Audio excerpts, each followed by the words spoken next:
There we go. Did that work? Yeah. That was weird. I don't know why Mm, that happened like that. Oh, well. mm. Hopefully, it's not a foreshadowing of technical issues on this podcast. Let's hope not. If there are, oh well. This video is private. I don't want it to be private. What are we doing here, people?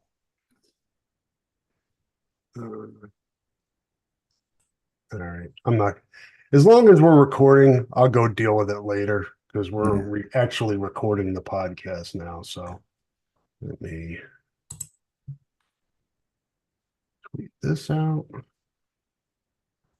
Hello, everybody on YouTube. This is me stumbling through the opening of the Hawkeye Hotspot podcast. All right, here we go.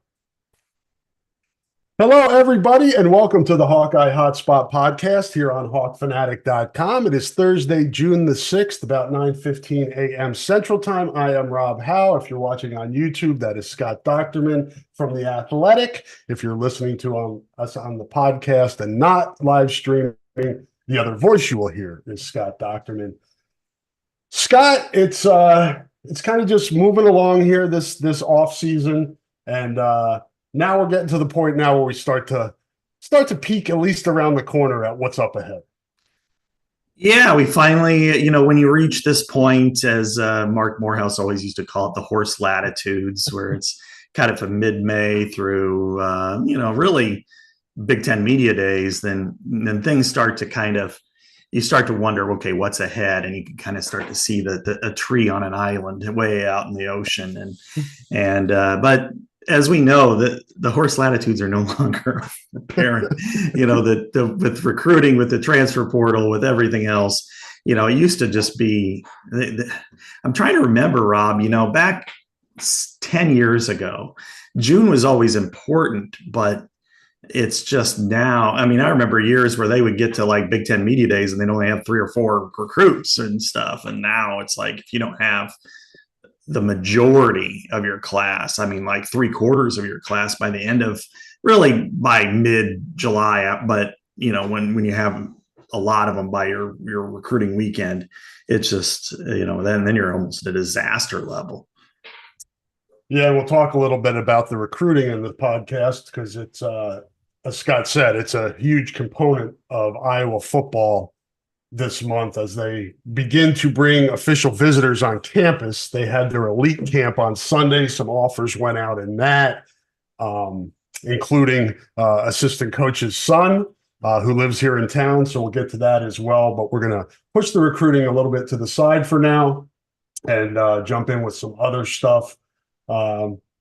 Another addition to the quarterback room is a good place to start. Jackson Stratton comes out of the portal from Colorado State. Iowa sends Tommy Puchalski to the Rams and a player to be named later. I'm kidding. But it was interesting how that worked out. Tommy's from Colorado State, so it makes sense. For those that don't know, Tommy Puchalski was a walk-on quarterback last season. It was his first year in college, and he went into the portal to look for a different opportunity. But Scott, this basically, we'll talk about Stratton specifically in a second, but if you look at it,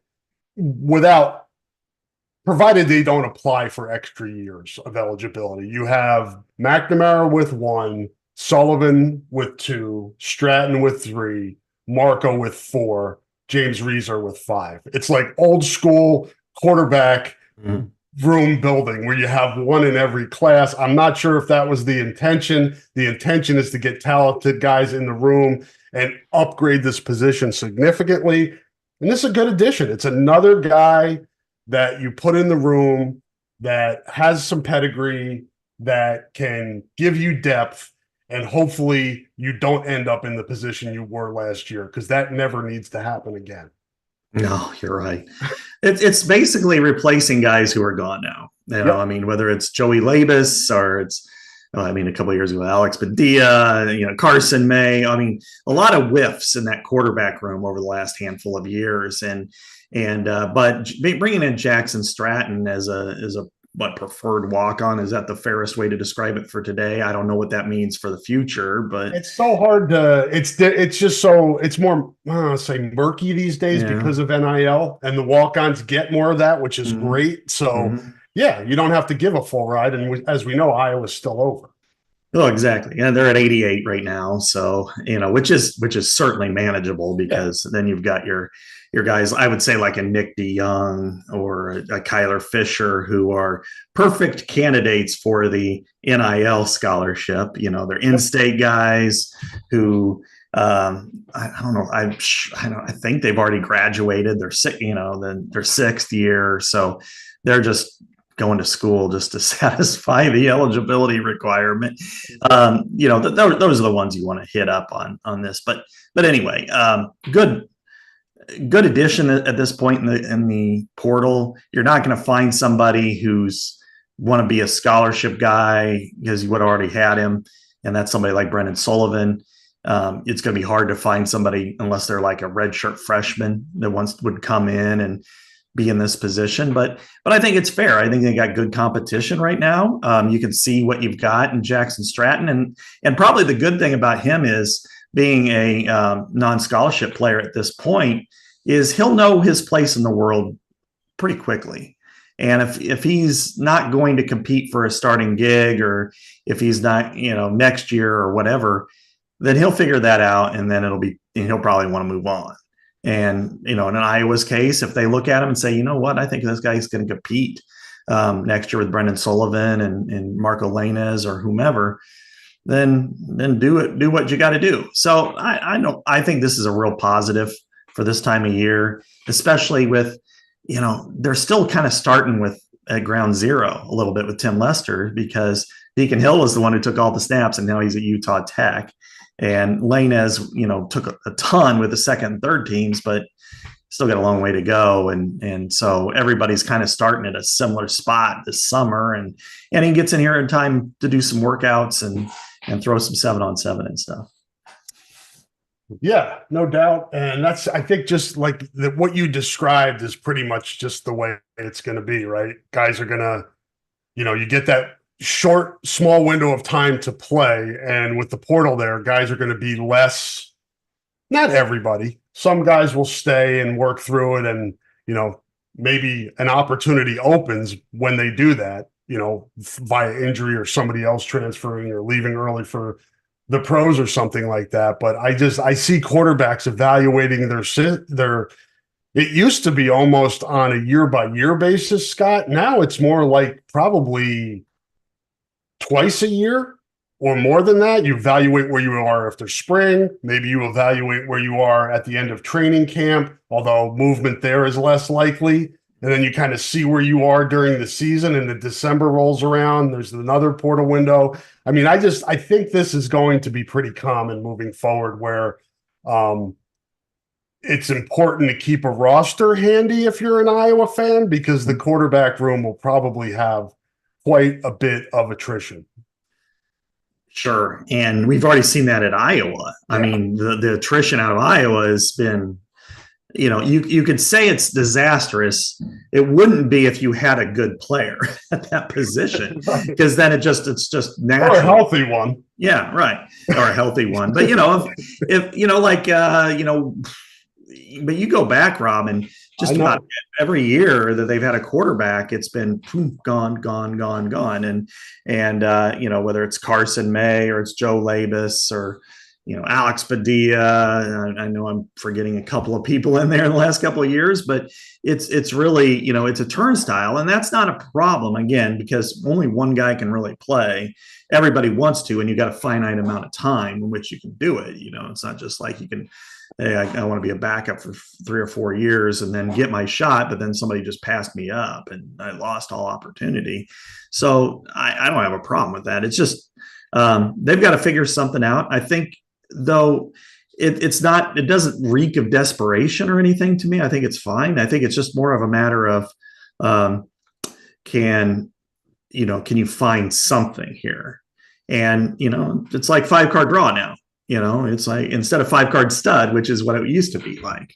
And I think that's where people are. And if it's Brendan Sullivan is going to be a guy after Cade McNamara, or even this year, great.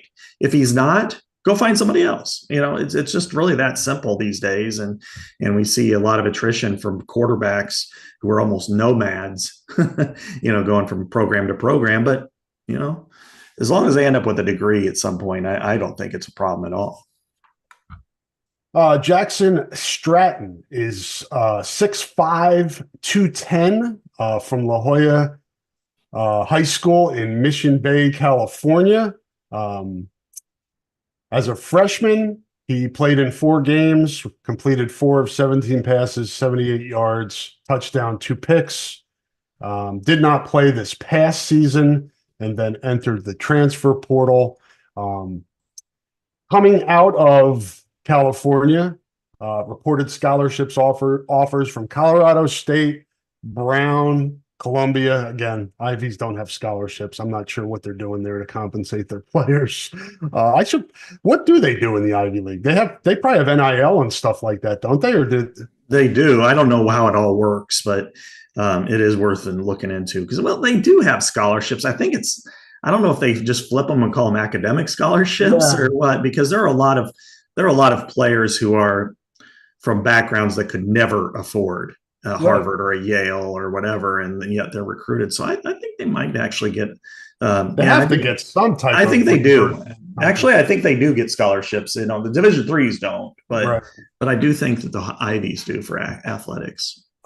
So Brown, Columbia, Florida International, Nevada. He was verbally committed to Washington, decommitted, and then quickly committed to Colorado State. I don't know the background there. Do you, Scott, kind of what happened there? I mean, on the surface, it looks like he didn't like the situation at Washington, or Washington pulled the offer to flip like that late. But this day and age, you'd never know what's going on in terms of the NIL, we're talking about NIL stuff like that. So do you know what happened? I don't. The only thing I can speculate about is that would have been Kalen DeBoer's first year at Washington when he would have committed. So Kalen might have said, hey, we're going to go in a different direction here. So that's probably because he was only there 2 years. So that would be my guess, is he was committed to the previous staff, which wasn't very good. Jimmy Lake, I think, was the head coach there. So that would be my guess. But of course, we'll have a chance, I'm sure, at some point to kind of revisit that with him and go from there. He was, according to the 247 composite rankings, he was a 3-star, the number 66 quarterback in the country in the 2022 class, and the number 74 player overall in California. So, again, you're getting a guy as a walk-on. I like Scott said, you're shopping in the portal at this time of year. You don't have a scholarship. I think you did pretty well.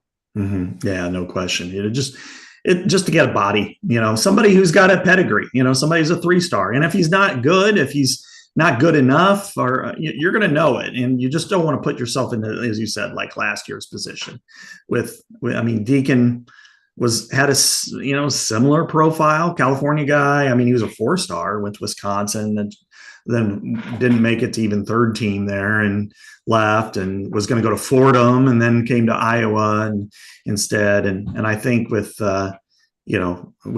Jackson here, Stratton, you hope that he can compete. And if he's good enough to be, 3rd team, is that problematic for somebody like Marco Lainez? Yeah, it is at this point, because then you're really stacked behind your 4th team, and then you don't know about James Rezar, and so. But I don't think you worry anymore, Rob, about pissing off your room in the quarterback room. I don't think you worry about that anymore. The only way you do is if you've got a 4-star for incoming freshman and who's picking you because he wants to play right away. And you've got to make sure that if somebody's starting ahead of him who has more than a season, you better be damn sure you know what you're doing. And like Iowa State situation comes to mind really quickly when you have JJ Cole, you have Rocco Becht. Then Rocco Becht had a tremendous year last year. So, if you're Matt Campbell, you're not going to say, well, but we like JJ Cole. You want to win first. So, but this is there's a lot of uncertainty at Iowa quarterback. Cade McNamara, will he be healthy enough? He should be right now. Will he, but he's been injury prone. Yeah. Can he stay healthy? Brendan Sullivan, is he good enough? Mark Elenas, can he catch up? Jackson Stratton, walk on. James Rezar, faster than the speed of light, other than Brevin Dole, but maybe one of the fastest offensive players. But, how quickly can he catch up? He's probably the scout team guy this year, is my guess. Yeah, I would guess the same. You kind of took me to the next part of this conversation that I wanted to have, and that is the management of the quarterback room and how you build and maintain, I think, just because there is going to be attrition. You can just expect it. It's going to happen. And I've had questions this week, and I know you probably have as well, Scott. The Iowa coaches can't be concerned about hurting feelings in the quarterback room. They have to do what's best for the program. Fans, on the other hand, wring their hands and are panic. What does this mean for Marco? Mm-hmm. And what it means for Marco is what Scott says. It's on him to go, and it'll be it. First of all, we don't know how Iowa's going to start camp. Who's, because you have to start somewhere, right? You figure McNamara 1, Sullivan 2. And then after that, how do you start? My guess is they probably start with Marco at 3 and give him that opportunity and put Stratton at 4. But then it's up to Marco to play well enough to hold that spot. If he doesn't, then it kind of works itself out, no? Mm-hmm. Absolutely. It's done. I mean, I think right now, you make it a complete 100% competition. Yes, there are people who, if I was starting a game tomorrow, Cade McNamara is my starting quarterback. But if Brendan Sullivan's better in training camp and he's better for this offense, do you think Tim Lester is going to go, yeah, I know, but we've already promised that Cade's going to be the guy? I mean, Kirk may skew that way, but he's also not, I don't think he's going to stand in the way of it either. I think it's like, prove it. Okay, here. And then the guys know. I mean, we've had quarterback controversies here we've covered, and it's been Kirk's always kind of drug his feet, but when you look at it objectively, take that step back and you go, how much better, absolutely better was number 2 over number 1? It wasn't that, that way. I mean, when you look at Alex Padilla was not better than Spencer Petras. Jake Rudock was better at the time than CJ Beathard. The trajectories were different, but he was better at the time, especially the first year. And then even going back to Stanzi and Christensen, I remember Ricky getting his first start in an Iowa State game. He was like 2 of 14, and they had to flip it, and Jake ended up winning the game. So you've got history here, and I'm not saying that. I mean, what it shows a lot of cases is Iowa's quarterback evaluation isn't all that strong, but Nate Stanley was a good pick over Tyler Wiegers, and I think that planned out right. So I think you go into this room, Rob, and you say, Cade, you're getting number 1. Drew Tate was a good pick over Matt Bonet. Yeah, exactly. 2004. There's a good one. I remember them trying to sell us that in the spring, that there was a quarterback competition. We're like, no. Yeah. You got this kid coming in from Texas who actually was the number 2 as a true freshman here, which is very rare. I'm sorry. I always laugh at that. I know. Telling us that quarterback competition. Yeah, that's funny. Everybody's competing. Different levels, but it was kind of the similar way with Stanley and Wiggers. We kind of knew that it was going to be Stanley because he was the backup his true freshman year. So right. I know, and I at the time I thought that was kind of dumb, and that proved me right, because even though they moved him forward very quickly because they felt like they had a starter the next year, I always thought of it in the opposite way, which was now you just blew it. At the time, they blew his redshirt year. Yep. And you don't think that they could have used him in 2020? Shit, if they had Nate Stanley, they might have been in the playoff. They were that good by the end of the year. And I don't think he would have gone, 19 of 51 or whatever it was against Northwestern in a 21-20 loss. They probably would have won against Purdue on the road. But anyway, I digress. But this one, to me, is, Cade, you're with the 1s. Brennan, you're with the 2s. And then we'll flip them around a little bit. If we had a game tomorrow, Cade's going to be the starter. But then you've got scrimmages, you've got different things. And if Brendan is showing, hey, this guy is, we want to get more looks of him, give him more looks, see what he got. It's all about winning games. Everybody's invested in the same thing. And then likewise, Marco, compete with the twos once in a while. See what you got there. Jackson Stratton, I don't know where you sit because it's going to be hard, but are you going to be with the third team? Or are you going to be with the fourth team? And James Rezart, we'll see what you got. Get in the weight room. Yeah, right. We know you're fast, man, but outside of that, I don't know. But who knows? Maybe he's the best of the bunch, and we just don't know it at this time. But that's how I would do it. And if Tim Lester believes by the end of camp that Brendan Sullivan's the best player for the job, then let him go. Cade McNamara, to me, maybe in the program is different, but he hasn't built up nearly enough equity with like fans or for us to sit there and go, oh yeah, he should be starting. I mean, it wasn't that good when he played last year. Now I know he was hurt and he was struggling with a lot of different stuff, but you want to see more. Now, maybe this is his chance. Maybe he'll prove it, but I don't think it's an automatic for me. Maybe it is for them, but not for me. No, I don't think so either. Because I think the one question you have is he won at Michigan with, ultra talent around him. Can he win at Iowa? And we haven't seen that yet. And like Scott said, he was injured and compromised. So you give him the benefit of the doubt there, but we still haven't seen him play well here yet. And that's what we need to see to be convinced in that. I think the one thing, I'm going to say the one thing, but a thing that you don't want to see happen is 2014, as Scott talked about, where you have gray area, where there's no like it's close between, it's good to have quarterback competition and you want multiple guys that are capable. But if you have that, it's where it's so close and, one day one guy is good at practice, the next day it's the other guy and and that's kind of what was going on in 2014, specifically as it got towards the middle of the season and CJ was getting better. And if Sullivan comes in here, Cade struggles in the beginning of the year, Sullivan gets more used to what's going on and settles in more. And that you don't want a quarterback controversy because I think that can be disruptive. And we saw that what happened in the locker room in 2014, it divided it to a certain extent. Yeah, it did. And that defense was nowhere near as good as this one. That's for sure at that time. But it caused some major rift, as you said. I mean, because Jake Rudock projected what you want out of a quarterback. I mean, he was a leader for sure, cerebral, able to handle any situation that came up. So was CJ on the football field, but he was also kind of the man's man off the field. I always say he was like Jax Teller in Sons of Anarchy. It's like, hey, it tells you to drink, you're drinking until he says stop. That type of thing. And they both were pros. And CJ's still in the NFL, and I think they ultimately made the right call. I think that was something I know I was advocating for, but I also don't necessarily blame Jake for some of the way they were playing because that was what Greg Davis wanted.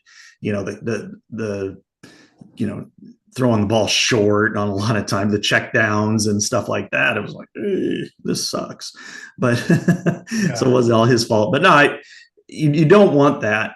The one difference I'll say, Rob, is that back then you had the issue of 2 years. You had 1 more year for Jake, 2 more years for CJ. This time it's 0 more years for Cade and 1 more year for Brendan Sullivan, and both. Neither one of them have built up any equity with fans or with media or whatever.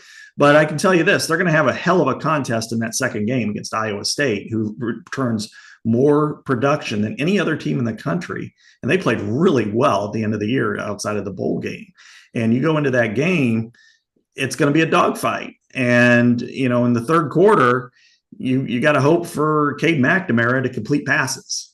And I think he can. He's very accurate when he's set and when he's able to use his legs, which he wasn't able to do. And your legs matter when you're throwing the football. And if he's healthy, I think he's capable of doing that. But if he's not, then yeah, fans are going to start screaming big time for Brendan Sullivan, and I won't blame them because you want to win games and you do not want to lose rivalry games. That's for sure. Yeah, we'll see. We'll see how it plays out. And obviously, the setup presents a lot of possibilities on how this could play out. But ultimately, what you want is a clear, consistent, productive starter, so you don't have the fans and the media calling for the backup. And Mhm. we've had that now for the last what? 2020 was, it kind of started then, but it's kind of gone on since then. Boos at Kinnick. Mhm. We're not booing the quarterback. We're booing the coaches. They're not changing the quarterback. We saw with Deacon last year, that just was not a good situation. How long it took for them to even give Marco a chance last year. Mhm. It was just so unhealthy all around that you figure it's going to be better. But is it going to be as good as it needs to be? That's the unanswered question that we have to wait and see. Yeah, and we won't know that until week 2, until Iowa State. That's really going to be the litmus test in 3 months from now, and part of that you do have to wait. Is it good? I mean, right now, last year was as bad as I've ever seen. I'll be honest. I hate saying this, but Deacon was probably the worst quarterback I've ever seen. I mean, just in a couple of those games, they would have been better off if they'd taken 3 knees and punted. I mean, I really think the Michigan game, Tennessee game, it really felt like they have no chance to get a first down, let alone score. And it's because of that. And I hate saying that, but it's the truth. Going back to 20, Spencer was very erratic. And then they had as good of an offense around him as they've had. I mean, with Alaric Jackson and Tyler Linderbaum and Brandon Smith and Amir Smith-Marset and Sam Laporta and Tyler Goodson was running the ball well. I mean, they're averaging 4.6 yards per carry. Quarterback was the detriment, but you're also like, he's young, he's going to grow. You had COVID, you didn't get a chance to really do anything, give him a shot, and then it was kind of it was totally inconsistent in 21 and then 22. So, and then last year, Cade was struggled because I think the torn quad really impacted him a lot because they couldn't really drop him back. So there wasn't a lot of play action. And then, he compensated. And then, of course, he tore his other ACL because sometimes you compensate that way. And, but it also speaks to, he's had knee surgery. He's had a torn quad. He's had another knee surgery. Hasn't played in a while. Yeah. I mean, he started 5 games, but really only played in 4 last year. And if you want to get technical, maybe 3.5 total because of the Penn State game. What do you get in at Michigan these last 3? So you're talking 7 games in the last 2 seasons, basically. Yeah, and even then he was splitting time with JJ McCarthy. Yeah. And the Penn State game when they had the ball for 14 minutes. I mean, that's he got hit enough for a full game, but he didn't wasn't out there very long. And so I mean, there's a lot to be built there. I think wide receiver and quarterback, to me, those are that's why Tim Lester's here and why he's going to earn his money. Yeah, no doubt. I'm intrigued and interested to see how this plays out. I know everybody is cautiously optimistic as we head towards August and September and hope for the best. We know the defense will be good. If the offense can pull its weight, it could be a really, really good season around here. And we said that before last season, and it was a good season despite the bad offense. So maybe with a more productive offense, we can move it forward even a little bit more. Probably a good time to take a break, Scott. Let folks know that support for the podcast comes from Systems Unlimited, celebrating 50 years of providing services to people living with disabilities and mental health needs throughout East Central Iowa. A list of their services and upcoming events can be found at sui.org. That is sui.org. Thank you to Systems Unlimited for the great work they're doing in the community and also for the support of our podcast. We're going to hear from a few more of our sponsors now, and Scott and I will be back on the other side. Hang tight.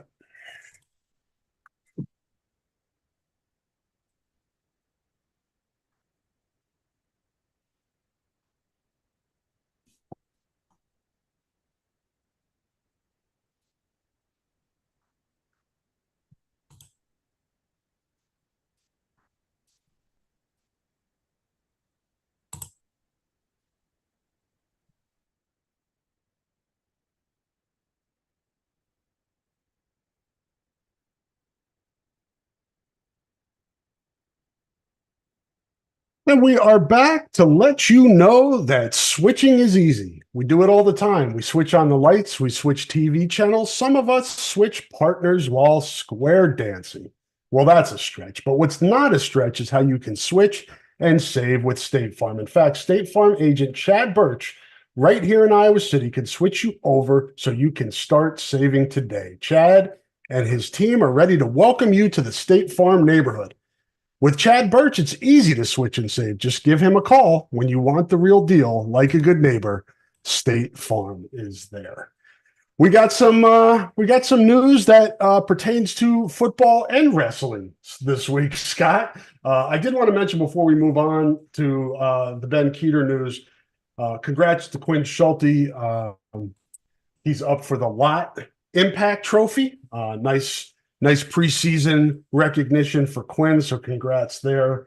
He gets overlooked a lot on this defense, but if you've watched the Iowa defense for any amount of time, you know how important that free safety is to what they do on the field. So congratulations to Quinn.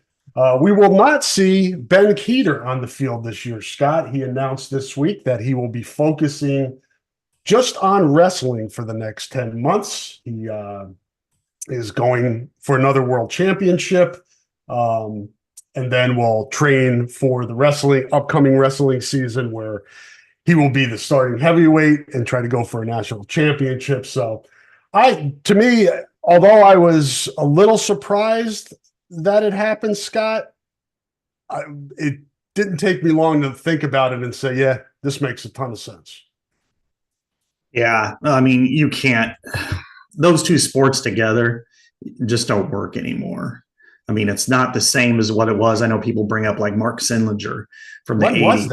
That was like 85, 86, And I was a lot less gray and a lot lighter then. Well, yeah. And you look back, Rob, yeah, no, it was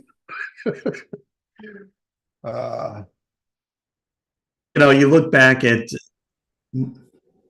sorry. Oh. We're good. You locked up there for a second, okay. So I was pausing. We're good. All right. When you look back then, I mean, the season ended before Thanksgiving for football, and then they had a bowl game, and you could kind of go back and forth, and then the bowl game was kind of the end, and then you move on, and it's really tough, for anybody, but specifically, I think a linebacker who even though offensive and defensive line have more, interaction, physical interaction with one another, the collisions that linebackers have are really damaging to shoulders after a while.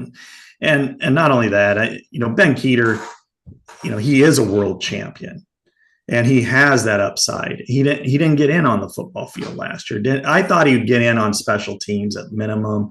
And, you kind of want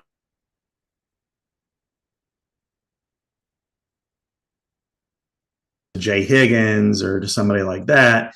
And instead no, he's not.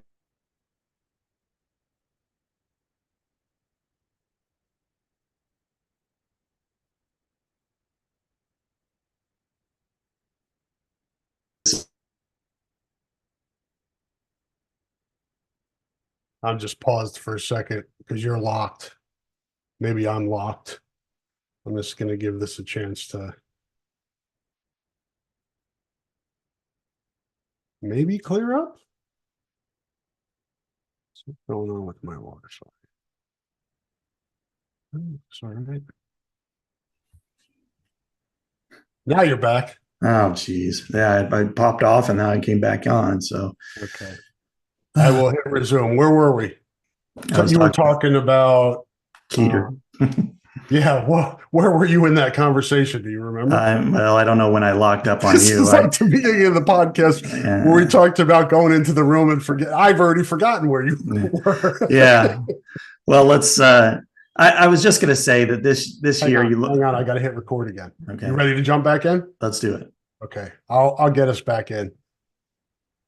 Sorry, a bit of a hiccup there, connection wise, but continue, Scott.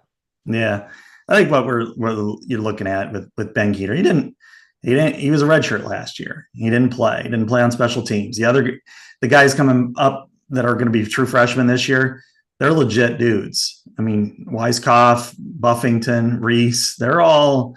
I think 2 out of the 3 probably play at least on special teams this year. And then you've got and Ben, he's a world champ, man. Wrestling's his gig. I think if football was his gig, he would have played last year. And then you also, he's not going to play this year. I mean, at least start at linebacker with Jackson and Higgins and returning and some other guys who are right behind him. I mean, Jaden Harrell and Jackson Rexroth and Carson Shire. I mean, there's a loaded room there. And so I think right now, this is the best move. And Rob, do you think that in 10 months, or do you think this is probably?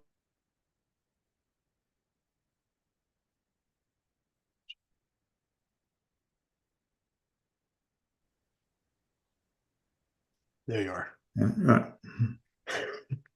Ready? Yeah. Go ask me that question again. Okay. Sorry about this. Sorry, another tech connection hiccup there. We apologize. Yeah, I just wanted to ask you, do you think this is legitimately a 10-month situation, or do you think this is more of okay, we're saying 10 months, but it's probably more of a lifetime situation? I think the lean is probably towards just sticking with wrestling, but why close the door? You never know with wrestling how things are going to turn out. You never know how things will turn out in football, injuries, things like that. For me, and this is just my view as somebody who's watched both sports, obviously football a lot more than wrestling. To me, the linebacker heavyweight wrestler did not make sense just in terms of body types. And we saw it last year when Ben got on the mat. He's wrestling Kurt Vliet, who's what, 250, 260. Ben's weighing in at what, 220, 225? That's just too big of a disadvantage. Now, if he wants to maybe move to defensive end and just be maybe a pass rush specialist where, he plays in certain packages or is a rotational piece or something like that, if he shows an aptitude for it, that to me makes a lot more sense. And that way he's not taking as many hits as you talked about from linebacker where his shoulders are at risk. There's risk everywhere on the field, football wise. His legs are important, obviously, in wrestling. There's something that could that's obviously something that can happen on the football field. But to me, that's a better combination than the linebacker heavyweight wrestling. If he were to come back to football in 10 months, I would seriously think about moving up to the defensive line. And I think it would definitely showcase his athleticism. Oh, yeah.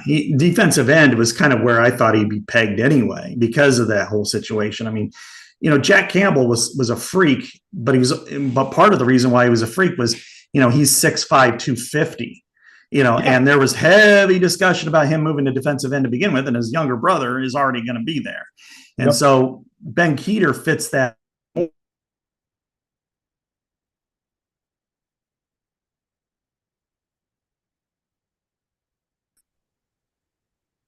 So,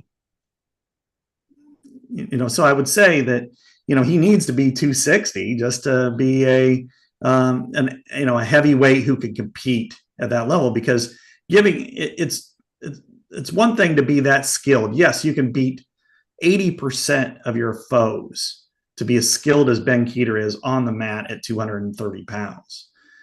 But to win championships, to beat the Kirk Vliets or the Gable Stevensons, or heck, even, former Iowa wrestler Tony Cassiope, you're going to have to be in that, you're going to have to match weight. You can't just give up 40 pounds because, if nothing else, when you're picking down and it's 0-0 in the first quarter, he might ride you out for 2 minutes, and then just in the third period, you're stuck, So, I mean, not pinned stuck, but you're in a, you're in a 1-to-1 match, and you exerted so much energy on the bottom trying to get out that you can't ride that guy out for, very long. And then you lose, maybe 2-0, on an escape and riding time, type of thing. So, that's why I think he needs to be in that range. And I think defensive end is perfect for him anyway. I think he's physical, he's nasty, if that's what he wants to do. But at the same time, Rob, I look at this and I think, give wrestling your all, make that decision in 8-9 months. Don't think about it now. Just focus on wrestling. And because it wouldn't surprise me at all in 4 years, we're talking about Ben Kueter going to Los Angeles as an Olympian.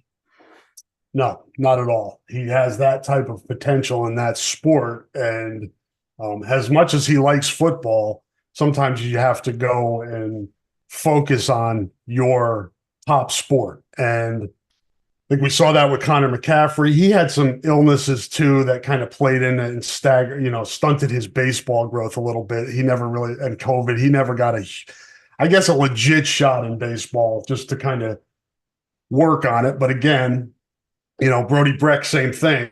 We're seeing this, that guy, and I'm all for these student athletes trying this. It's just so hard to do now. As Scott said, the old days in the 80s, the off seasons for football aren't what they are now. There's a little bit of a break after the bowl, and you come back to school, and then you train, and then you start spring football, and then you go all the way almost to May, and then you get a little break in May, and then you come back in June, and you're more conditioning, and you go through and you get a little break in July, and then you come back in August for camp, and there's very little time off in a calendar year for a football player. So if you're Brody Brecht or Ben Kueter trying to play two sports, you're trying to go, and those other sports now are much more involved in the off season than they used to be. It's not there aren't the established break times in sports that there used to be. It's year round, and that's why it's so hard to be a dual sport athlete. Because I'm convinced, Scott, I don't know if there's another Bo Jackson or a Deion Sanders out there, but athletes get better as time goes on. They get more athletic, they get bigger, physical, stronger. There's guys out there that could do it, if they were giving a legit opportunity. But all sports are just so possessive now of their student athletes or athletes on that aren't students, even professional, that it's just hard to do it now. Well, it's crazy when you think about what Ben Kueter was doing in training camp last year. Where he was, getting done with practice, and then, there's 3 o'clock or 3:30 workouts in the wrestling room. He goes over there to do that. And they were telling him not to do that, but it's not how he's wired. Right. He's wired, focused on doing that. And, during the season, he was all in on football. I mean, Seth Wallace told me that he wasn't disappointed with him at all in his effort or whatever. Most athletes of his weight that wrestle, they played football too in high school. I mean, they're physically tough kids that, want to do it all. And then you pick your best one. And, Brody Brecht he's kind of like the one that I think could have made it happen maybe a little bit more, because you're playing a wide receiver and everything. But again, when you're trying to, when you got workouts in certain times of the year and you're trying to figure out how to, being a pitcher, maybe if he was an outfielder, maybe he could do something a little different, but you got to take care of your arm. And then there's the crossover of, Ray Braithwaite was great with him, by the way. I mean, he was like, they had a personalized program to where, in the spring, when the off season workouts, where it wasn't, they weren't going to stress his arm, that they were working on things that could help him. But, the personalized isn't always helpful. And with Ben, I think it's this way. And certainly with Brody, it's this way, is they are clearly better in the other sport. And, when you see Brody Brecht, who could be a first-round draft pick in Major League Baseball draft, and you see Ben Kueter, who has Olympic potential. Do they have anything comparable to that with the NFL? No. Maybe if Brody was all in on football, maybe he's a low-level draft pick. Maybe gets a camp, maybe makes it for a year or two. He's in Brandon Smith territory, who's going to have a tryout, I think, this weekend with the Eagles. Or Ben Kueter, maybe he starts, maybe he's a mid-round draft pick, and maybe he could be, in the big picture. I mean, Gable Steveson just signed with the Bills, but overall, I think this is the right move for him, and I will say I will be surprised if he's out in spring football next year. It's just too tough, because they have like the off-season world championships and all that stuff that he's going to be ideally preparing for, and I just don't think it makes sense. Yeah, I know you probably agree with this. It's leaving the door open. There's nothing wrong with that, and just sometimes it's easier to like pull the Band-Aid off slowly than to just rip it off. And because some people say you just rip it off. Well, sometimes it's better to take it off slowly if it's like on the hair of your arm. Right. Yeah. But yeah, we wish Ben the best, and look forward to seeing what he can do on the mat here. And we'll see if he eventually makes his way back to Kinnick Stadium. Time will tell on that. Scott, it would not be a Hawkeye Hotspot podcast without some WNBA discourse, right? It's catching the nation right now. It's everybody. People that don't even watch basketball have an opinion on this now, a lot of them. And then people who do watch basketball that never really paid attention to the WNBA feel like they need to interject themselves into these conversations, which I think is part of the problem right now with what's going on in the WNBA. But let's start with the positive, and then we'll get to the negative. And the positive is the good side. And that's what we're seeing with Kate Martin and the Las Vegas Aces. Watch their game last night. You can just see, and I know you watch them too, because your wife's big into it as well. And, when you watch them play, you see the connection with the players. You see how they care for each other and how they get along. And yeah, having the best player in the world helps win games, but it also is important to have chemistry. And the Aces certainly have that. They welcome Kate Martin in with open arms. They've had, I know if you folks are listening or have been on social media, you see and laugh, maybe laugh in your mind when you're picturing some of the things that you've seen, but, leaving her behind and pulling the bus away and joking on her, and the Hello Kitty backpack, and celebrating her birthday yesterday. Asia Wilson was behind all of that. So you got your best player taking care of your rookie. It's just fun. It's great to see. It's what I've turned my attention to more than the negative.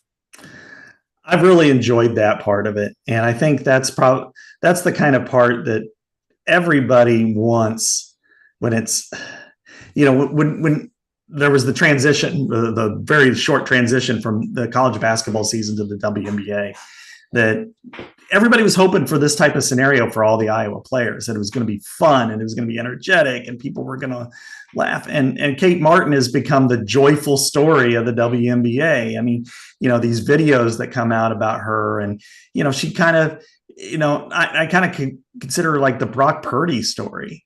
I mean, when you did the math, I think it was on the 18s, in the past, and anything in the second round is just like cross your fingers and hope for the best. And here she is from Ohio State. That was the first round pick of JC Sheldon. Yeah. She barely played last night. Right. Yeah, exactly. She was a first round pick. If you look at what she did at Ohio State and Kate Martin, if you would have asked people who's the better player in college, they would have said Sheldon, I think. Jazz Shelley was like a third rounder and she got cut, by Phoenix and stuff. I mean, from Nebraska. So, the fact that she can stick and stay and compete the way she does, and she's got all the rotation. She's one of the first ones off the bench. Exactly. for one of the best teams in the league. Yeah, the two-time defending champion. She's stepping right in, and she's playing well when she gets in there.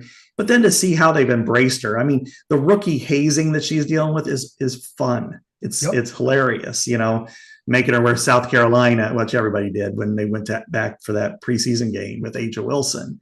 That wearing the Hello Kitty backpack on the road trips, that's awesome. And the tiara yesterday and the cake, and those are of course the video of her getting left and running after the bus is just the best. That's fun. That's what it's about. That's why people tune in, and that's what more people would tune in for. Those are the stories. And yes, as you said, Aja Wilson is great. The thing that I've realized in watching this, and this is again the positive part of it, is that we through the course of the year, when people would bring up WNBA players, Aja Wilson, she doesn't have a shoe, she needs a shoe, and Kelsey Plum, when Caitlin Clark was going to break her record, I couldn't remember. I may have remembered her name briefly. I didn't really pay attention, I'll be honest, in college. But now I'm watching them, and I can't be more excited to watch them. I actually enjoy watching them play. Like, wow, I've been missing something with them. That's what this is about.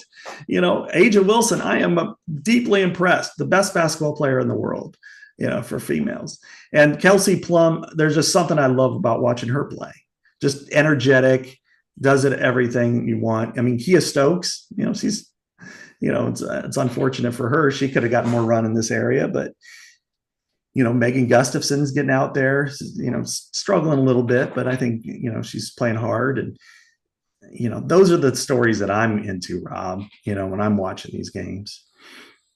Yeah, Megan is kind of trying to figure out kind of the position change, I think, still trying to kind of convert to become more of a 3-4 type rather than a post. And she'll get there. I've never been around anybody that works harder than Justice. And if she can make it happen, she'll make it happen. And she looks like she's having fun too. That team looks like it's having fun. And it's just, as I've watched them this year, Scott, it's like, okay, they're getting the other team's best shot. And they do for about a half and maybe a little bit into the second half. And it reminds me of Iowa, like this past season, where you look up, start of the fourth quarter. Oh shit, they're up 20 points. They're up 25 points after it was like close at halftime. And that's what happened last night in Dallas. And they watching them in Connecticut, and should be a good rest of the season and a fun postseason as well in the WNBA. Unfortunately, we're probably not going to see Caitlin Clark play in the postseason of the WNBA, because as fun as it is to watch the Vegas Aces and how they play together on the court and the chemistry and the continuity, it's ragtag watching the Fever. It's just disarray for 40 minutes of does anybody know what's going on? I guess before we get to that, let's kind of hit on what happened on Saturday in Indianapolis when it was billed as the Angel Reese, Camila Cardoso versus Caitlin Clark game, and it ended up being Chennedy Carter who ended up grabbing the headlines by taking a cheap shot at Caitlin on an out-of-bounds play, and did not get – it was a common foul during the game, and I'm going over territory you guys probably already know well, so we won't spend a ton of time on that, but that was later upgraded. And to relate to that, Angel Reese got thrown out of a game the other night, and one of the technicals was taken away after the fact. So a lot of layers to this, Scott. We've talked about it before. They need to upgrade the refereeing in that league. You've got big, strong, tough-ass women banging into each other.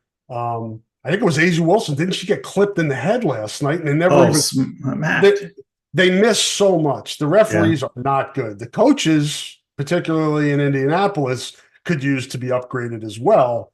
But the referees, to me, are a big part of this, Scott, and they're losing control of these games. There's no question. I mean, it's like I told my wife last night, especially after watching Aja Wilson get punched in the face, and then fall into the ground and blood and everything. And Oh, no call. I said this is like watching WWE wrestling. It's like when somebody's turned their back and then behind them they're hitting them with a chair and and stuff like that. That's really what this is. It's turned into, and it's like a continuation of women's basketball officiating in the college season, where it was inconsistent at best and horrific at worst. And we saw a lot of that, and now it's just a continuation of that. And I don't think the league has great leadership at all.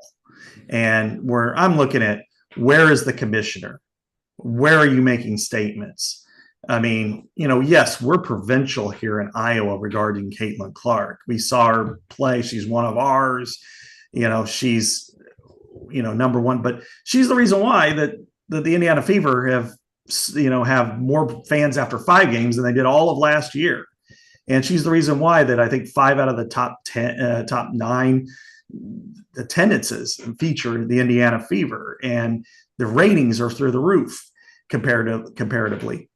If you don't take care of your player, if you don't send a message that a journeyman player can just go up and say, yo, bitch, and push her down from behind, and then it's nothing, then you've got to figure out something about your league, or otherwise you're going to be back in the past where you're not getting charters and you're not getting attention, you're not getting shoes, you're not getting all this other stuff, Rob. And I think overall, the problem is they've got a very short period of time to correct this. I think before the Olympics, they've got to get it all figured out and get back on the right track, because if you just slaughter Caitlin Clark, to the point where it's miserable to watch her, because she looks miserable right now. I think that has a lot to do with the losing. Yeah, I'm sure it does. That and just everything. But she looks miserable. It's no fun to watch her because of what's going on, and you want to see more. I think they've got to get it figured out quickly, because once you get to that holiday, the 4th of July holiday, then people kind of reset a little bit. It's like, hey, I'm looking forward to going to the lake or on vacation or whatever. And then by the time they get back, it's like, well, there's football, there's the Olympics, and then there's football. And then it's like out of sight, out of mind. Who cares? It's not going to be my team. And the WNBA will have blown its best opportunity. It just seems like there's so much pettiness and jealousy, and they gotta, it's like they need somebody to walk in the room and say, knock it the F off. You don't have to like her, but if you don't want to respect what she's done, then look around. Remember last year? Remember 5 years ago? That it's just, they're on a collision course with, and you know what the sad part is, Rob? That the people that have jumped on this bandwagon will jump off if it doesn't work, and they'll never come back. In 5 years, there could be, who knows? Addison Deal could be the next great one, and she could be the number 1 pick in the WNBA draft in 5 years. And people say, well, yeah, but look at how they treated Caitlin. And that's what people will say, and they'll never have a chance again.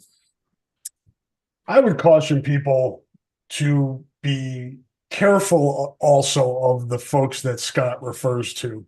And there are grifters in our business, the journalism business. You see it a lot on, and this is not to disparage talk radio, because there's a lot of really good sports talk radio that I like, but there are certain talk radio stations that do this. And then you have the commentary TV shows. I don't even know what that genre is called, with Stephen A. Smith and Skip Bayless and Pat McAfee and all these people that are jumping on this now to take, because people are talking about it. They're not people that have watched this stuff. They're not, very seasoned on the league and things like that. The dynamic of what's going on, they're not really, but they talk about it and act like experts when they're not. So I would caution people to be careful of that. Listen to people, Holly Rowe, people that follow the league, that understand the league, that have history with the league, not people that are just jumping in now because it's a popular conversation. And I think was asked to me this week on the mailbag, Scott, is this what's happening now? Is this good for the WNBA? And I would say, and it's that old axiom, any publicity is good publicity. Not necessarily the case. You've got a chance, as Scott was saying, to really grow this and build it from the foundation now that you have a cash cow in Caitlin Clark. And the WNBA players like Angel Reese that are saying, hey, we're just as important as Caitlin in building this, they're not. And it's ridiculous that they're saying that stuff. So they're their own enemies there. They need to get that under control in the league itself to fix that. Then the layer of that Scott and I were talking about the officials being better. And when you see Chennedy Carter and Caitlin Clark jawing at each other up and down the court for a few times, you step in and say something, knock it off, stop it before it gets to the physical level. These are all things that need to happen, but I'm worried, Scott, that this isn't a bad spot. And the longer this narrative carries on with the Caitlin Clark and the political aspect of it and the racial aspect of it, that's not good for this league. Not at all. And there are, as we know, this has become kind of ground zero in the divide in every aspect of American society right now. Men and women, black and white, gay and straight, types of sport. You have Republican, Democrat. Yeah, exactly. Everybody's coming at it from a different angle. And, as damaging as it is where people are putting Caitlin Clark as kind of the white savior or whatever, as damaging as that is, are the gatekeepers that have made this kind of a miserable experience for all the newcomers. I mean, you hear, whether it's former players or people that have enjoyed the league for a long time, almost like, unless you know who X or Y or Z is, or unless you've been watching the league for 5 years, don't come at me about this kind of opinion. Well, or the other people that are saying, oh, the WNBA has always been this physical. And you're an idiot if you thought she was going to come in and dominate. I would rightly say that the majority of fans that have started to watch the WNBA, they've watched other sports.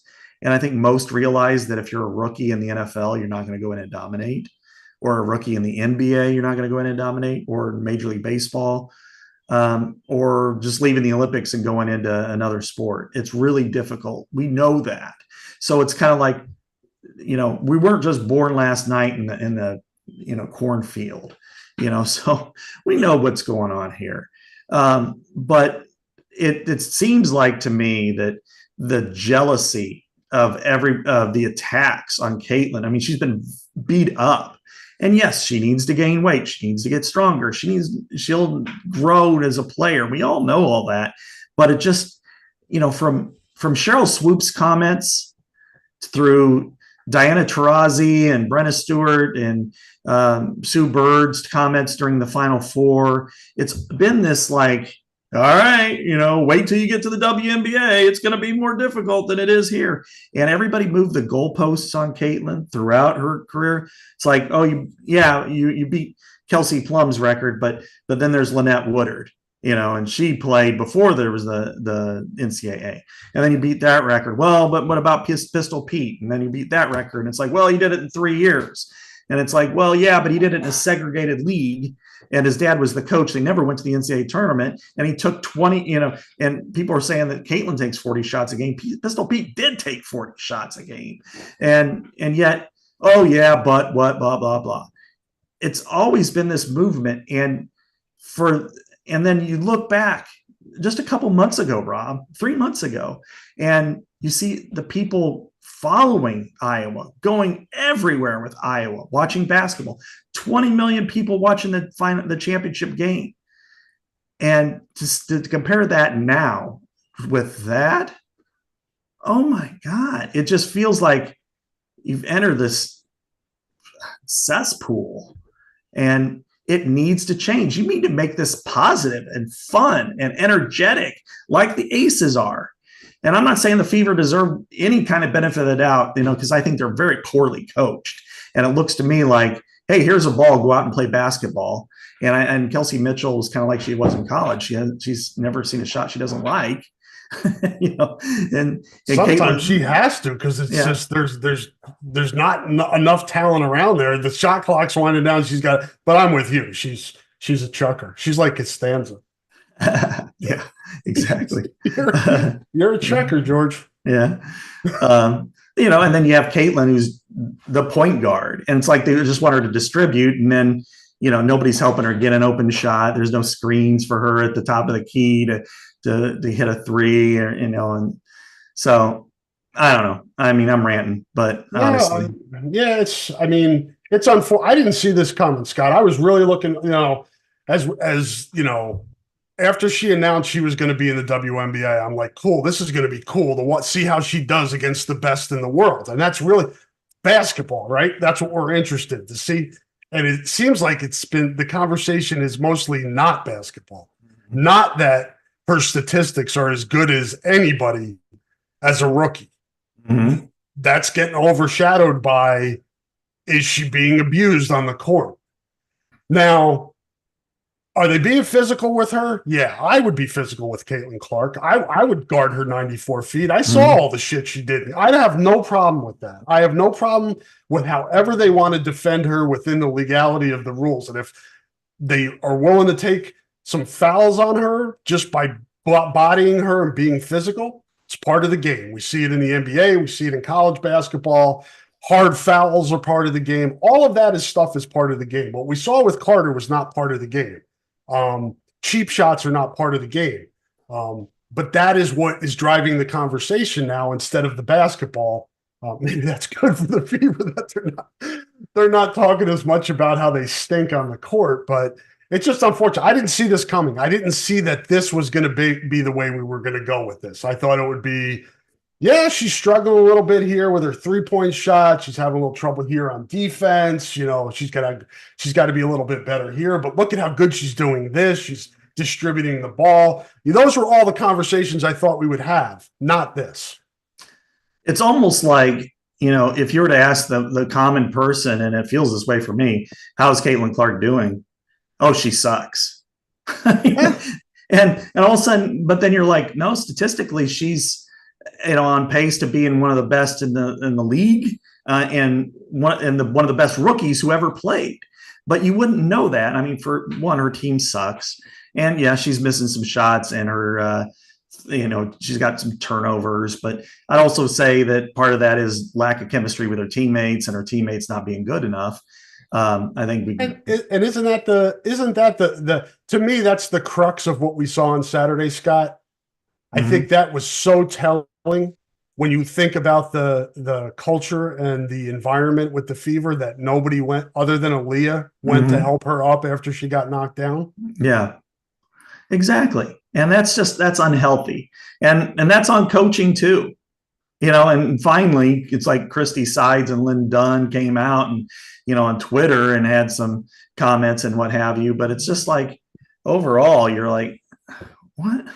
No, and I'm not saying that they need to go start a bench clearing brawl, but you send a message. I mean, there's a reason why Marty McSorley was playing alongside Wayne Gretzky, and there's a reason why Bob Probert was playing around Steve Yzerman. It's about making sure that your best those players are hockey players for people that don't know. Yeah, right. So by the way, they just announced the Hall of Fame class for Iowa for this year. A lot of big names, Rob. You want me to read them off? Yeah, let it roll. Good. All right. Good. Sorry for breaking news. We need the breaking news sound bite thing. Adrian Claiborne. Nice. Sean Green. Lindsay Meter. Rico Ciparelli. Mike Boddicker. Sue Burry, who is field hockey, and Laura Dvorak, women's tennis. And nice. Kevin Kueter, which I'm shocked he was never in it. Really? He wasn't in? Yeah. So, well, he's in now, but yeah, that should have happened about 30 years ago. But anyway, that's a pretty star-studded class, if you ask me. Yeah, no doubt. It's nice to have. It'll be nice to have. I'm be looking forward to talking to Sean Green when he comes back. I've not heard what he's been up to for a while. And I know Adrian's retired now and has got a family, so be fun to catch up with those guys during the if there should be media availability for that. Yeah, let's hope. I mean, it's they were great players, and and all of them were great athletes. And Rico Chiapparelli was kind of a fan favorite in wrestling in the '80s, and got a great name. There's not a better name than that. And Kevin Kueter, of course, was Mr. Double Double. I don't think there's anybody. He might still, either him or Luca Garza may have the most double doubles. I'd have to check the record book, but I read that book. I think it was, who wrote that? Was it Feinstein? John Feinstein, the book about Kevin Kueter and Rudy Washington and Rudy Tomjanovich, when they got Kueter was involved in the punch. Mm-hmm. And there's a book on that from back. I think I forget when he wrote it, but it's a really good read. And Kevin was obviously a big part of the book. So yeah, interesting to see how he views that time of his life now. Yeah, for sure. So sorry for the abrupt interruption regarding our WNBA talk. It's probably for the best at this point. Yeah, I think we're done with the WNBA talk, and it's good to get that on the podcast too. A little breaking news there. So read those names off again for us, Scott, for everybody listening. Adrian Claiborne, Sean Green, Kevin Kueter, Lindsey Meter, Rico Chiapparelli, Mike Boddicker, pretty good pitcher, right? Sue Burry, and Laura Dvorak. Lindsey Meter, I covered her at Solon, and then yeah, so exactly. Boy, she could shoot. For those that don't remember or weren't in Iowa women's basketball back then, she could shoot. Mm-hmm. Yeah, I remember back in the old EIHC conference, playing West Liberty and Durant and Wilton, and I remember doing like box scores at the Muscatine Journal, and Lindsey Meter with 1 million points and every game practically. Yep, the baby-faced assassin, I think, was some folks called her. She was a heck of a player. Yeah. All right, folks. I think that's going to do it. Scott, you got anything you want to promote coming up on The Athletic that you can promote? Anything you're working on? Well, today I did a breakdown of the recruiting, the recruits this month. Oh yeah, we did talk about recruits. Yeah, I wrote my top 10 recruits coming in, or wish list, if you will. And number 1 is the one coming in this weekend on his own. Yo Man, as they call him, Iose Epineza. Looks like AJ, built like AJ, plays like AJ, has the same numbers like AJ in the discus. You just hope he makes the same decision as AJ did if you're Iowa, because I think he's, I know Iowa is strongly considered, and there's more competition for him, certainly, than AJ, who picked Iowa cripes, 2 years practically before his signing day. But, you got a standalone visit with him. You've got to hope for the best, because Miami and Mizzou are not making this easy for them.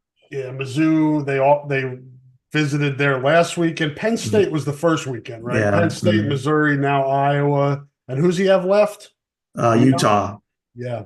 They were in real early, and obviously heavy Polynesian connection out there as well. Yeah, the strength conditioning coach, Doug Elisea, was at Iowa Wesleyan, and he's from Samoa, and he and Epi, who, he was kind of his big brother on campus. So they've been friends for 30 plus years. So, this is not going to be an easy recruitment, but Iowa has a chance, no question about it. Yeah, and LeVar Woods is obviously a huge component of that. He was the one who helped land AJ, and is really good friends with Epi as well. And he's going to play an important role on this as well. And so check out Scott's story on The Athletic. You got a rundown here. And they did, Grayson Littleton was a kid that was scheduled to visit Tampa area defensive back, was scheduled to visit the big official visit weekend, which is June 21st this month. For folks that don't know, that's when they're going to have the verbal commitments in 25, and then all the top targets they hope to have come in. Yosei had a conflict, so he's coming in this weekend, and also this gives Iowa an opportunity to do a one-on-one with him as well.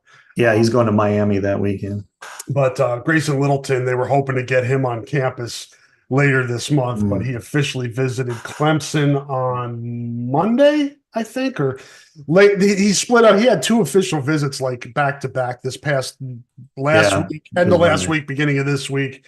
So he ended up committing to Clemson. So that one's tough to see coming off the board because that was one of the more highly regarded guys they were involved with. But again, it's defensive back. They'll be fine. Yeah, he was number 71 in the consensus rankings overall. That was a pretty good, but that was going to be tough anyway for Iowa because not only Clemson, he was supposed to go to Bama this weekend. He was supposed to go to Oklahoma the following weekend. So you're playing in some rare air, especially for somebody from Florida. But, I guess if not to take away any consolation prizes, it's not like $15 from Community Chest and Monopoly, but the fact that you're making at least agreed to a visit, I think says something about you. But I had him number 4, by the way, in my top 10. I put Nick Brooks number 2, which of course we were there when he committed to Iowa for the first time, and I think that's probably an Iowa-Georgia battle. It sounds like that one could be a challenge. That's the only statement you have to make to understand the magnitude of that recruitment. Oh, it's Iowa against Georgia.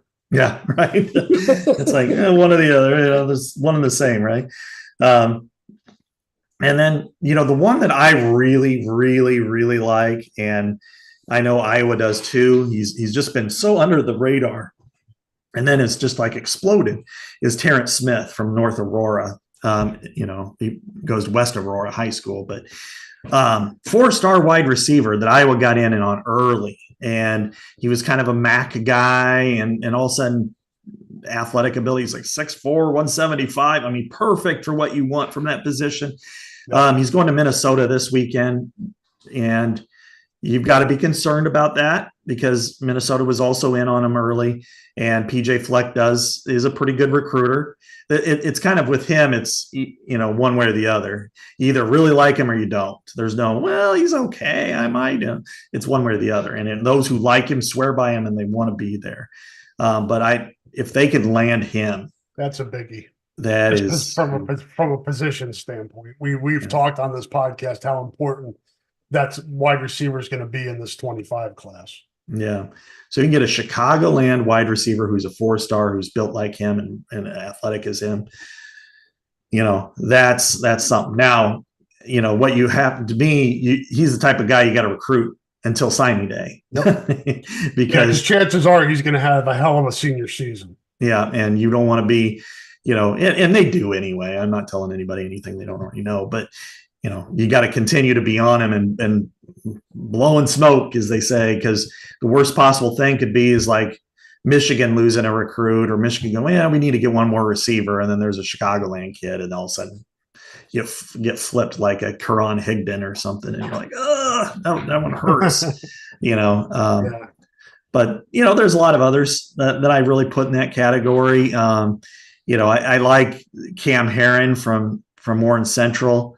They've, done well recruiting Warren Central. They haven't all panned out from Warren Central. Justin Britt, as we know, had knee injuries, and Juju Brent, and had, transferred and had a great career at Kansas State. I like Luke Allgaier from St. Louis. It looks like it's a Kansas State versus Iowa situation. Brock Heath is kind of the same way from Blue Valley Northwest. So, but you want to make sure that Gavin Hoffman can talk him up. And then a few others. I would say I'm a fan of Mason Woods, and I would make him a wide receiver, Rob. At least start him there. I know he's kind of a tight end / athlete. I would start him at wide receiver. He's 6'3", 215. I like him at safety too. Yeah, and then safety cash type too. I think he can play that. Yeah, maybe a linebacker too. Of course, they've got a lot of linebackers now, and when you're playing largely two. It's like, how much more do you need? But and then the Indiana recruit commit, I should say, Chris McCorkle. He's kind of going everywhere. He's committed, but it's like, I'm still going to go. I'm going to still go on dating, the Tinder or something. And he's committed to Indiana, but I'm going to go to, recruiting Tinder for the next month. But we'll see. But I think, the fact that he's coming here from Sarasota, I think that's a big deal too. Yeah, I'll throw a few more out there for you. We mentioned Littleton. McGuire Richmond, the brother of Mason Richmond. Don't feel good about that one, Scott. That one looks like Kansas State, but his brother's here. You get him in for a visit. We'll see what happens there. You mentioned Algier, Heron, Heath. Braylon Collier, receiver from Ohio. Yeah. Worried about Michigan State. He really had a good visit to Michigan State last week, but you need to get him here in a couple weeks and show him there's opportunity at that position. Didn't he post like a clock or something about 6-7, June 7th? Did he post something about he's going to commit? He did. It was, as they always are. It wasn't anything about committing. It was just kind of this, it looked like you might be deciding that day. I don't know. So yeah, it's so hard for these guys too, Scott. And you know this, man. They go on those official visits, they get wined and dined, and there's just that, yes, I'm going to commit, and just take all your visits, man. And I know Brevin Dahl talked about it on the podcast. Xavier Williams committed.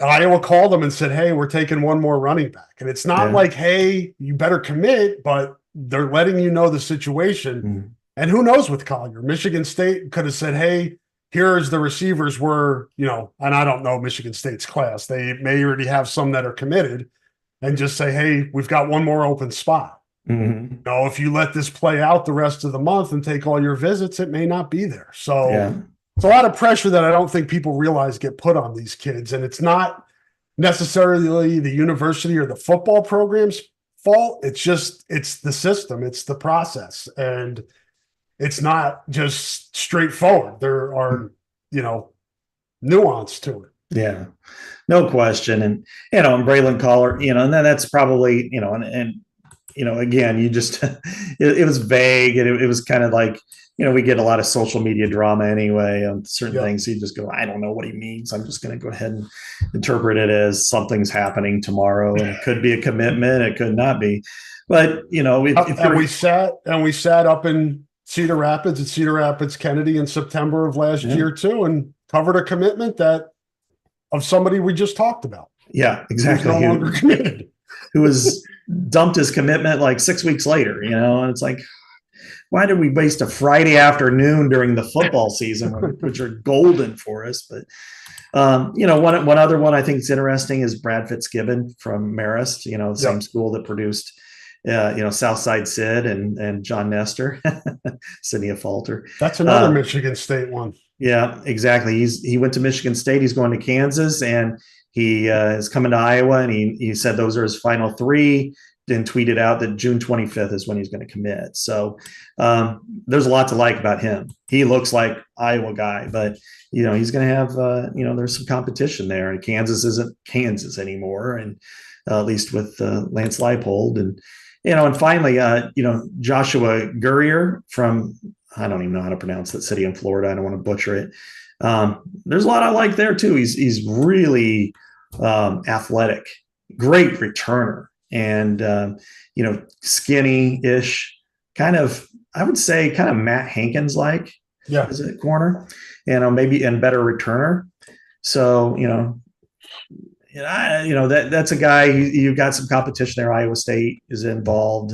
He's from Florida, but, I like that. But I like the guts of this class. I think I like the majority of guys there. And if they can get the top end guys and, I don't know. The running back may be a tough one.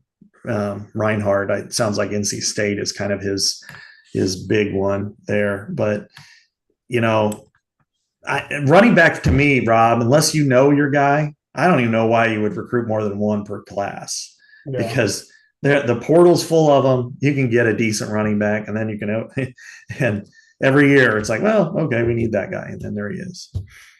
Yeah, maybe that's a good conversation maybe for next week, just in terms of talking about like just positionally development against portal and things like that. That'd be a good conversation, I think, just to kind of, because the landscape has changed so much. Last one before we get out of here. I mentioned this early on in the podcast and didn't want to forget.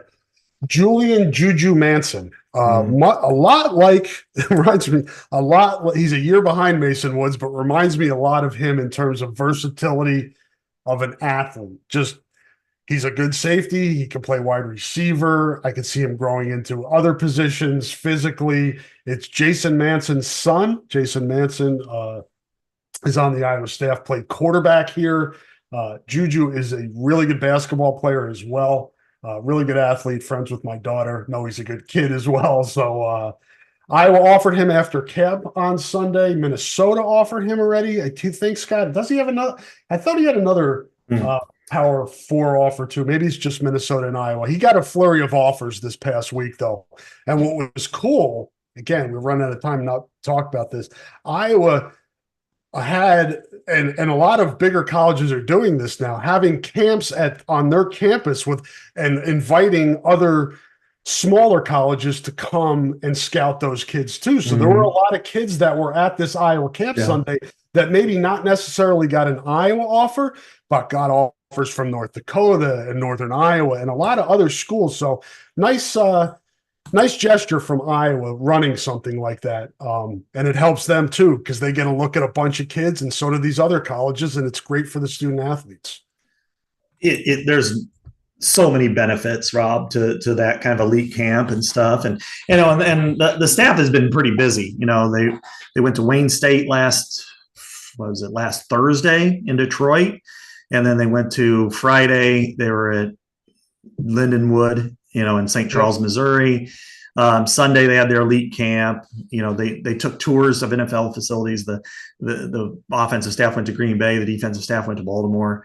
But this camp is mutually beneficial, because then, the other good part is, if you're Kirk and you're, even some other schools, is you can meet younger assistants who are, oh, okay, I got the chance to meet that guy. He's up and coming in the business. And you never know, as maybe Seth Wallace becomes a head coach in a couple of years, whether it's at Iowa or somewhere else, and he meets an assistant from North Dakota or somewhere, South Dakota State or something, that came into this camp, and they strike it up, and then, you move up, or maybe Kirk replaces somebody with somebody from one of those camps, and you get your eyes on a player. You think he's quite good enough, but maybe he's not a position of need. And then all of a sudden they go and tear it up in North Dakota, and then you bring him back as that's the one the benefit I was thinking of. Defensive lineman. He's working out with Kelvin Bell at this camp and loves what he's being taught, but he's just a little bit too short, not heavy enough, not physically developed. Goes to North Dakota or something like that, South Dakota, plays a couple years, becomes that guy you think he might become, then boom, you've got that relationship. Or Cade Bowrood. He's a really good player. He might challenge for a starting job now, so that's the positives there. And of course you get guys on campus and you get to know them. And we've seen a lot of, how many stories every year, Rob, whether we write them or we hear about them or talk to them, players, coaches, whatever, did we hear? Yeah, he went to the camp and man, he just tore it up. He was so physical. But we were really impressed by him. Started keeping in touch. He came back to another camp and he was just as good. And he was just. We hear that every year, and so that's why these camps are so essential in development, especially. Not only just the ones that will turn around for the 25 class. There might be a couple in there, but really for 27, 28, those type of kids. No doubt. It's there's no downside to those elite camps when you have a bunch of colleges, coaches, all that stuff happening. You get it's really good for the student athletes to get exposure, coaching, all of that stuff. So good to see Iowa doing that. And the camps will continue here. They're going to be bringing recruits in throughout the month for camps. Offers will go out. Then we've got the big recruiting weekend coming up June 21st. So a lot of recruiting stuff to talk about the rest of this month. But that's probably going to wrap it up for this episode. And appreciate everybody for listening to the podcast. Appreciate all of our sponsors. Check out Scott's work over at The Athletic. You can see my work all over the place. Follow me, Rob Howe, HN on Twitter. I link all my stuff all over the landscape of athletics in state, high school to college. So check that out if you would. Please like, follow, subscribe, all that stuff to our podcast feed. We certainly appreciate that. And with that, we will say goodbye. Have a great weekend, and we will talk to you folks next week. Say goodbye, Scott. Goodbye, Scott.